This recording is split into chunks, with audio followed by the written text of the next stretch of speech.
नमस्कार। एक सवाल जो आज शायद सबके मन में है, क्या दुनिया एक साथ कई अलग अलग मोर्चों पर युद्ध लड़ रही है? आज हम इसी बड़े सवाल की तह तक जाने की कोशिश करेंगे। क्योंकि देखिए, ये जो युद्ध, अर्थव्यवस्था और टेक्नोलॉजी की उलझनें हैं ना, यही हमारे आने वाले कल की कहानी लिख रही हैं। ये सवाल सिर्फ सुनने के लिए नहीं है, ये आज की सच्चाई को समझने की एक कोशिश है।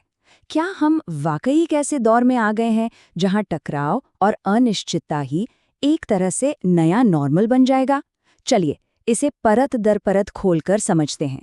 तो अपने पड़ताल की शुरुआत करते हैं दुनिया के उन हिस्सों से जहां तनाव सबसे ज्यादा है। देखिए, ये जो जियोपॉलिटिकल टेंशन होती है, मतलब देशों के बीच ताकत की लड़ाई, ये सिर्फ अखबार की सुर्खियां नहीं होती। ये पूरी दुनिया में एक डर और अनिश्चितता का माहौल बना देती हैं। तो दुनिया में दो बड़े हॉटस्पॉट्स हैं। एक तरफ तो है मिडल ईस्ट, जहां अमेरिका और ईरान के बीच की जो पुरानी दुश्मनी है, वो फिर से एक बहुत ही खतरनाक मोड़ पर आ खड़ी हुई है। और दूसरी तरफ यूरोप में रूस और यूक्रेन का युद्ध, वो एक ऐसी कड़वी सच्चाई बन गया है जिसका सच कहें तो कोई अंत ही नहीं दिख रहा। और ये दो अलग अलग लड़ाइयां मिलकर पूरी दुनिया में एक बेचैनी का माहौल बना रही हैं। और ये संकट सिर्फ बातों या धमकियों का नहीं है। असल में खाड़ी के जो जरूरी समुद्री रास्ते हैं, वहां मिलिट्री की हलचल बढ़ गई है, ड्रोन हमले तेज हो गए हैं और माहौल ऐसा है कि एक छोटी सी चिंगारी भी एक बहुत बड़े टकराव को हवा दे सकती है। इसकी आशंका हर दिन बढ़ती जा रही है। और उधर यूरोप में ये युद्ध अब एक थका देने वाली सच्चाई बन चुका है। दोनों तरफ से इतना नुकसान होने के बाद भी कोई भी पक्ष पीछे हटने को तैयार नहीं है। शांति की जो भी कोशिशें थीं, वो लगभग रुक सी गई हैं। और ये लंबा खिंचता संघर्ष पूरी दुनिया के लिए एक बड़ा सिरदर्द बन गया है।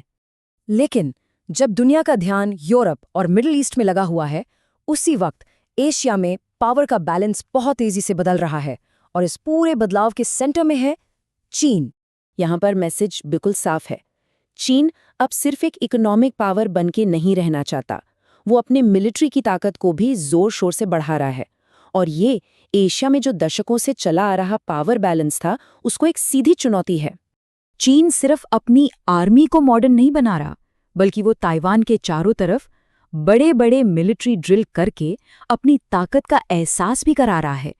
ये ड्रिल सिर्फ एक दिखावा नहीं है, ये एक साफ इरादे का संकेत है जिसने पूरे इंडो पैसिफिक रीजन में टेंशन को बहुत ज्यादा बढ़ा दिया है। तो सवाल ये उठता है कि इन लड़ाइयों और तनाव का हमारी रोजमर्रा की जिंदगी पर क्या असर पड़ता है?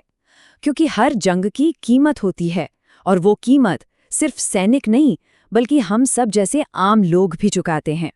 इसका सबसे सीधा और पहला असर पड़ता है ग्लोबल इकोनॉमी पर। जब दुनिया में अनिश्चितता होती है, तो बाजार घबरा जाते हैं, इन्वेस्टर्स पैसा लगाने से डरते हैं, सप्लाई चेन्स टूट जाती हैं, और इसका असर चाहे छोटा हो या बड़ा, हर देश पर पड़ता है। अब इसका एक सीधा साधा असर देखिए तेल की कीमतों पर। ये जो ग्राफ में ऊपर नीचे होता दिख रहा है ना, ये सीधे तौर पर मिडिल ईस्ट के तनाव से जुड़ा है। मतलब सोचिए, खाड़ी में कहीं एक ड्रोन हमला होता है और अगले ही दिन कच्चे तेल का दाम बढ़ जाता है, और इसका असर सीधा हम सबकी जेब पर पड़ता है। और ये कहानी सिर्फ तेल की नहीं है। जब एनर्जी महंगी होती है तो महंगाई बढ़ती है। मतलब खाने पीने से लेकर हर चीज महंगी हो जाती है। खासकर जो डेवलपिंग देश हैं, ये अस्थिरता उनके पूरे बजट को बिगाड़ देती है और उनकी आर्थिक मुश्किलों को और भी गहरा कर देती है। इस आर्थिक बेचैनी का एक और सबूत मिलता है हमें शेयर बाजारों में। दुनिया भर के मार्केट्स में ये जो हल्की गिरावट दिख रही है, ये असल में इन्वेस्टर्स के डर को दिखाती है। जब भविष्य को लेकर कुछ साफ न हो, तो लोग रिस्क लेने से बचते हैं और इसका असर पूरी इकोनॉमी पर होता है। और सबसे अजीब बात यह है कि जब दुनिया इन पुराने जमीनी झगड़ों में फंसी हुई है, ठीक उसी समय दो ऐसी जबरदस्त क्रांतियां हो रही हैं जो इंसानियत के भविष्य को हमेशा के लिए बदल सकती हैं। एक तरफ तो है क्लाइमेट क्राइसिस, जो हमारे इस प्लैनेट के लिए ही एक साझा खतरा है। इससे निपटने के लिए पूरी दुनिया को साथ आना होगा। और दूसरी तरफ है आर्टिफिशियल इंटेलिजेंस, यानी एआई की क्रांति। ये एक ऐसी टेक्नोलॉजिकल दौड़ है जो हमारे जीने और काम करने के तरीके को पूरी तरह से बदलने का दम रखती है। देखिए, क्लाइमेट चेंज अब कोई भविष्य का खतरा नहीं रहा, ये आज की हकीकत है। रिकॉर्ड तोड़ गर्मी, भयानक बाढ़, सूखा, ये सब अब आम होता जा रहा है। दुनिया भर के देश इससे निपटने के रास्ते खोजने के लिए बैठकें कर रहे हैं, क्योंकि एक्शन लेने का वक्त बहुत तेजी से हाथ से निकल रहा है। और दूसरी तरफ एआई की दुनिया में तो जैसे एक रेस लगी हुई है। दुनिया की सबसे बड़ी कंपनियां इस टेक्नोलॉजी में अरबों खरबों डॉलर लगा रही हैं।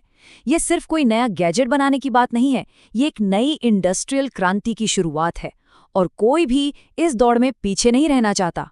तो कुल मिलाकर हम एक ऐसे मोड़ पर आ खड़े हुए हैं, एक ऐसे ऐतिहासिक चौराहे पर जहां एक तरफ तो पुराने झगड़ों की आग सुलग रही है और दूसरी तरफ भविष्य की बिल्कुल नई चुनौतियां और मौके दरवाजे पर दस्तक दे रहे हैं। और ये सब कुछ हमें एक बहुत ही बुनियादी सवाल पर सोचने को मजबूर करता है कि जब दुनिया युद्ध, इकोनॉमी, क्लाइमेट और टेक्नोलॉजी इन सभी मोर्चों पर एक साथ लड़ रही है, तो हम सबकी, पूरी इंसानियत की असली प्राथमिकता क्या होनी चाहिए? क्योंकि जो भी जवाब हम चुनेंगे वही हमारा आने वाला कल तय करेगा।